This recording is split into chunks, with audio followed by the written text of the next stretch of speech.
Pelaku pencurian tanah PT PN2 Jalan Rambutan tepatnya Dusun 6 Desa Dalu 10A, Kecamatan Tanjung Morawa, Kabupaten Deli Serdang, Sumatera Utara semakin berani. Lahan kebun plat merah tersebut diklaim sebagai tanah mereka. Tanpa rasa takut, mereka melakukan aksi pengorekan dengan menggunakan beko. Tanah curian kemudian dijual sebagai tanah timbun. Seperti yang terjadi di Jalan Rambutan tepatnya Dusun 6 Desa Dalu 10A, Kecamatan Tanjung Morawa, Kabupaten Deli Serdang, Sumatera Utara sudah berbulan-bulan belakangan ini diketahui milik Cingwa merupakan warga keturunan Tionghoa asal Batangkuis melakukan pengorekan tanah di sana. Bahkan ratusan mobil truk terlihat membawa tanah timbun itu terkesan mendapat perlindungan dari pihak penegak hukum maupun pihak PT PN2 terkesan tutup mata.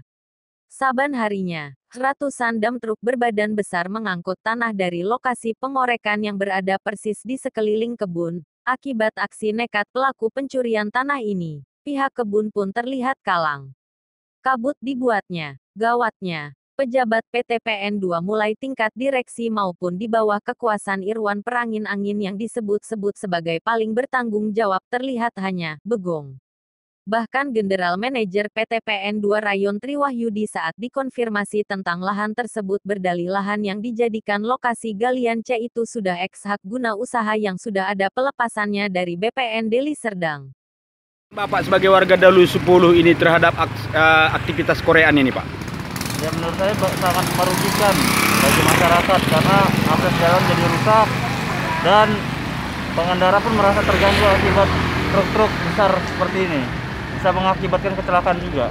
Apa harapan Bapak sebagai warga kepada penegak hukum terhadap aktivitas galian ini? Ya, saya berharap kepada penegak hukum semoga ditindak tegas secara tegas supaya bagaimana supaya tidak terjadi kerusakan seperti jalan-jalan rusak seperti ini. Oke Pak, terima kasih Pak.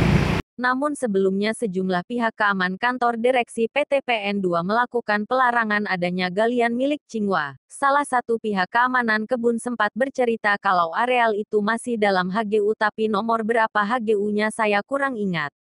Lahan itu masuk dalam HGU karena saya pernah menjabat sebagai security di Afdeling itu. Akibat banyaknya mobil keluar masuk membawa tanah timbun warga desa Dalu 10A tampaknya resah akibat debu yang dihirup mereka setiap hari jalan licin dan rusak untuk itu atas nama warga berharap agar penegak hukum turun ke lokasi untuk menghentikan galian C tersebut kata Bobi kepada media ini Selasa 3 November 2020. Sementara salah seorang kepercayaan Cingwa mengaku, dirinya berani melakukan pengorekan lahan ini karena lokasi ini sudah dibeli dari salah seorang warga dan diketahui oleh kepala desa setempat dan camat Tanjung Morawa. Saya beli lokasi tanah ini dari warga yang memiliki pekerjaan sebagai ASN yang bertugas di Pemkab Deli Serdang. Sudah banyak pejabat PT PN2 datang mengaku-ngaku tanah yang saya korek ini miliknya, tapi mana buktinya? Kalau memang ada bukti kepemilikan maupun HGU atas tanah yang saya korek ini, coba tunjukkan. Tantang orang kepercayaan Cingwa. Deli Serdang, Sumatera Utara. Paulus Limbong memberitakan.